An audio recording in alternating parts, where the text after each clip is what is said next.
From KVUE News in Austin, you're watching Texas This Week with Ashley Goodo. Good Sunday morning. Another Texas legislative session has come to an end, but this time in a cloud of uncertainty. Let's get to the three things you need to know in Texas politics. God bless you all. Safe travels. See you soon. Texas House Representative 87th Legislature regular session stands adjourned. The Texas House and Senate adjourned sine die Monday. Lawmakers knew they would have to return in the fall to redraw political maps, a process called redistricting, because of a delay in the Census Bureau data. But they will likely be back sooner. Last Sunday night, Democrats slowly started to trickle off the floor as lawmakers debated Senate Bill 7, the controversial election reform bill. The House was left without a quorum, so the bill died. Governor Greg Abbott responded, saying he will put election reform on a special session call. The day after the session ended, it seems election season started. Tuesday, former President Donald Trump endorsed Governor Greg Abbott, who is up for his third term in 2022.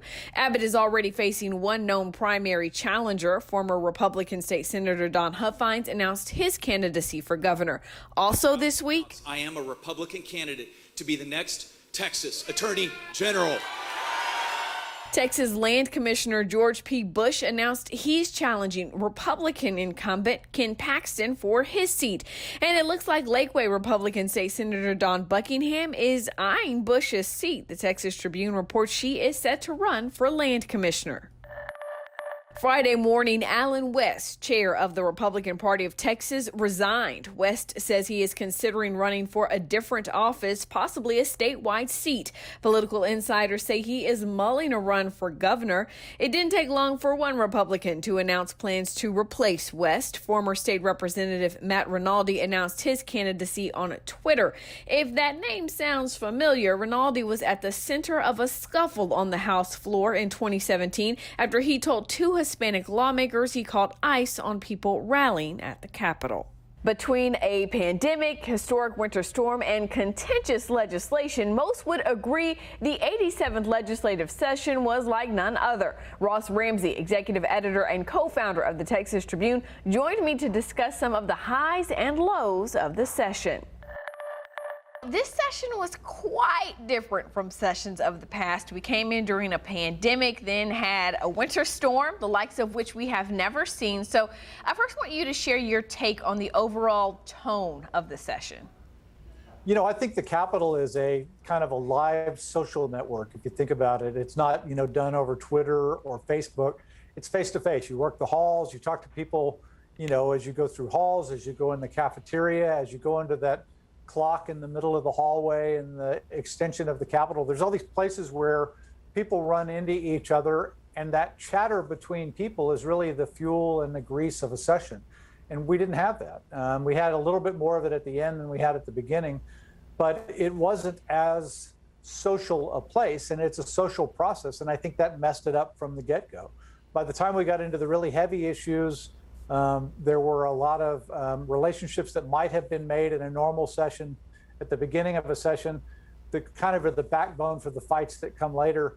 Those early conversations didn't take place, and so you didn't have the relationships. It just felt funny the whole time. Yeah.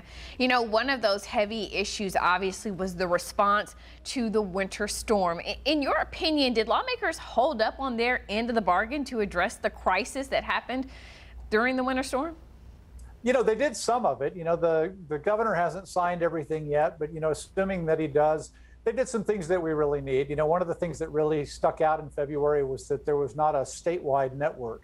You get an amber alert or a silver alert when somebody's in trouble, no matter where you are in the state. But we never got a text from the state that said, hey, we're shutting down power, or hey, there's a terrible storm coming, any of those kinds of things. So you didn't have a warning system. Now you're going to have a warning system. It looks like we're going to get the weatherization, the winterization of some of these electric plants. And it looks like we could have gotten more winterization of natural gas plants that supply those electric plants. So kind of a win and a loss there. We got a remade ERCOT. Some people were really mad that there weren't all Texans on the board of that. Now there will be. There's some rule changes for the PUC. We got some of what we needed. We didn't get all of it, and we didn't get any of the pricing changes that the Senate and the Lieutenant Governor were chasing. where they felt people were overcharged or that companies were overcharged during the outages and should be paid back. None of that's going to happen right now. Governor Greg Abbott is touting this as a successful session for conservative legislation. Do you feel like that's an accurate claim by the governor?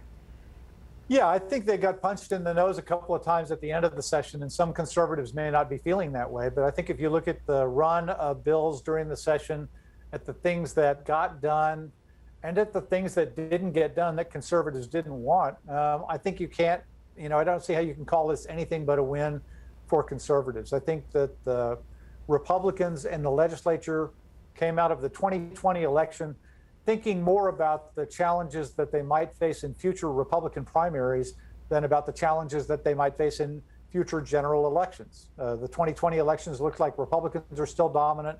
Democrats are less of a threat to a Republican incumbent than fellow Republicans might be.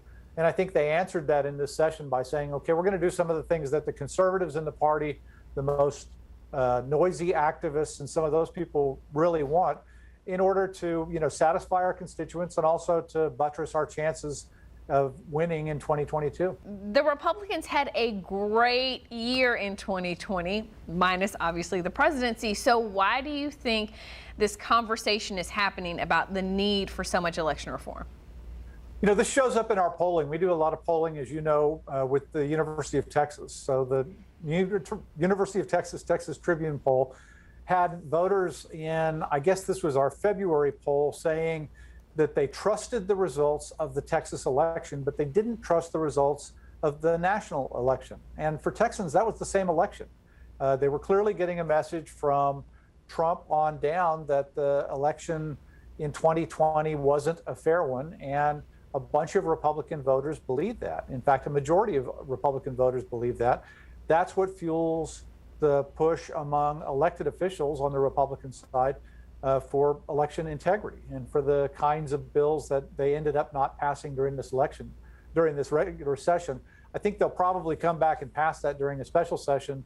Most of the opposition to the bill that was successful this time was really put in place by the Republicans playing the game so close to the deadline. They gave the Democrats an opportunity. I don't think they'll make that mistake again. The governor has said he is going to call them back, and he's threatening to cut funding for the legislative branch because of the tactic that they used, to do that. Let's first talk about the first part, which is that looming special session. We know that lawmakers have to come back in the fall, but now it could be before then, but we just don't know, right? Yeah, if he follows through on his threat and vetoes the legislative budget, then they have to come back by September 1, or the legislative staff has no way to get paid, after that date. That's when the new fiscal year starts. If you don't have a budget in place, you don't have a staff in place. It turns out that he has to pay the legislature. The state constitution says that legislators will make $600 a month, and they'll make $600 a month whether they're funded or not. The controller would pay them out of the state treasury. So really, you're talking about the legislative staff. But what is really worth watching in that threat is the September 1st deadline for the new budget. And that tells you that, the legislature has to have time to pass Article 10, which is the part of the budget he's talking about vetoing, and has time to pass the bills the governor wants before that. We know it's going to be the election bill. We don't know if he's going to also include some of the other issues that didn't pass at the end that he and Dan Patrick and other conservatives wanted. It could be a long special session in the summer on those issues.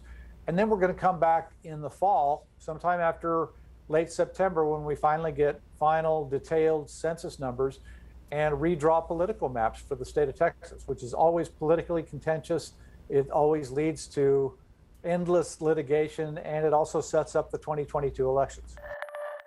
You could find more information about the session on KVUE.com. That's Texas This Week.